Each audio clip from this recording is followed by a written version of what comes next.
adik-adik, selamat hari Minggu. Kita kembali lagi ya untuk beribadah. Adik-adik masih sehat kan? Gak ada yang sakit kan? Yuk adik-adik, semua dalam keadaan baik. Kita berdoa yuk. Tuhan Yesus, terima kasih untuk pagi hari ini. Kami bersyukur kalau Tuhan masih baik bagi kami, kalau Tuhan masih berikan kesehatan bagi kami. Kami percaya Tuhan memberkati kami, Tuhan menyertai kami. Tuhan, terima kasih untuk adik-adik yang beribadah di rumah Tuhan hari ini.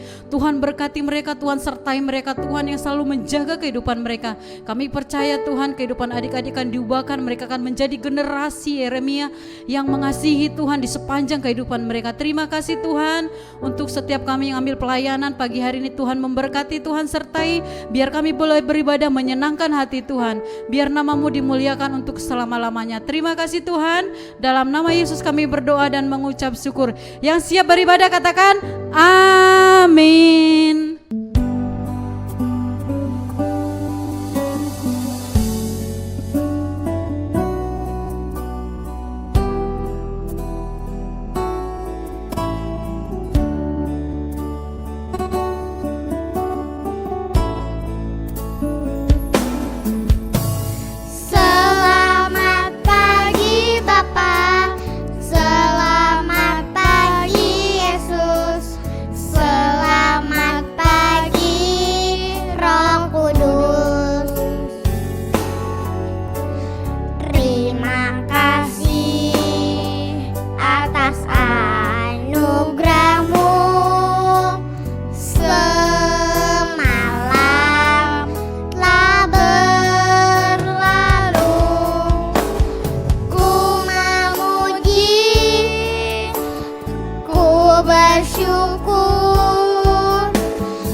So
Setinggi-tingginya langit, lebih tinggi kasih Yesusku. Sedalam-dalam lautan, lebih dalam kasih Yesusku. Seindah-indah pelangi, lebih indah kasih Yesusku. Kasih Yesus, oh kasih Yesus, mengalahkan segalanya. Kasih Yesus, oh kasih Yesus, mengalahkan segalanya. Setinggi-tingginya langit, lebih tinggi kasih Yesusku. Sedalam-dalam lautan, lebih dalam kasih Yesusku. Seindah-indah pelangi, lebih indah kasih Yesusku. Kasih Yesus, oh kasih Yesus, mengalahkan segalanya.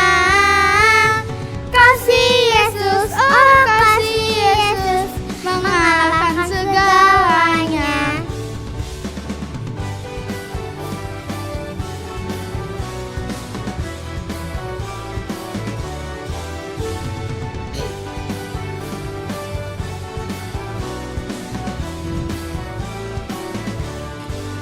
Setinggi-tingginya langit, lebih tinggi kasih Yesusku. Sedalam-dalam lautan, lebih dalam kasih Yesusku. Seindah-indah pelangi, lebih indah kasih Yesusku. Kasih Yesus, oh kasih Yesus, mengalahkan segalanya. Kasih Yesus, oh kasih Yesus, mengalahkan segalanya. Kasih Yesus, oh kasih Yesus, mengalahkan segalanya. Kasih Yesus, oh kasih Yesus, mengalahkan segalanya. Kita mendengar firman Tuhan, mari kita satukan hati, kita berdoa dulu.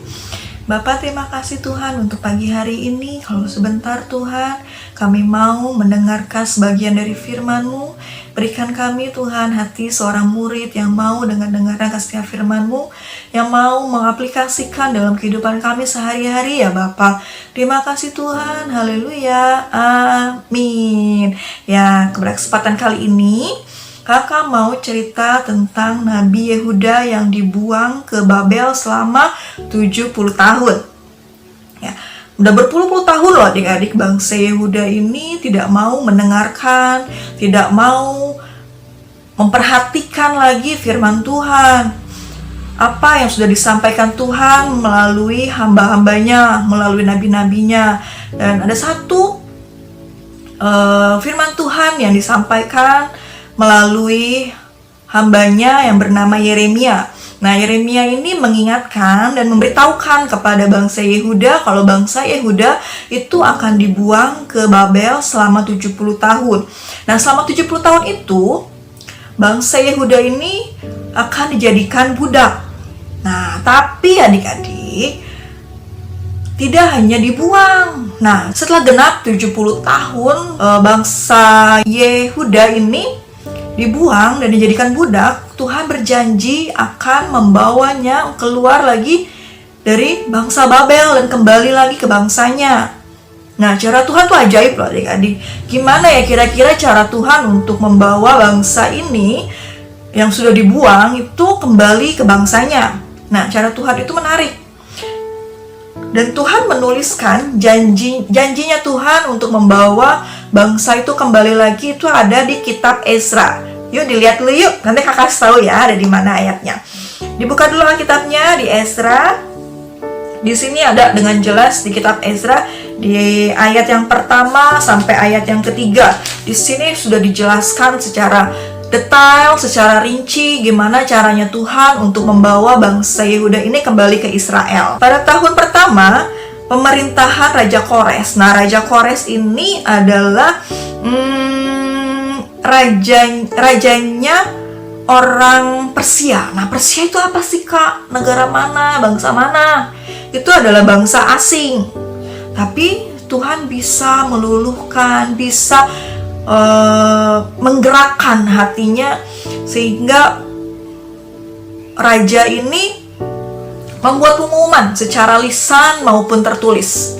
Nah, dia bilang Tuhan semesta Allah ini telah menugaskan raja ini untuk membuat atau mendirikan rumah Tuhan. Nah, setelah itu dengan membuat rumah Tuhan di Yerusalem, maka orang-orang Yehuda ini disuruh untuk membangun bait Allah ini di Yerusalem, adik-adik. Nah, setelah itu pergilah bangsa Yehuda ini ke Yerusalem kembali.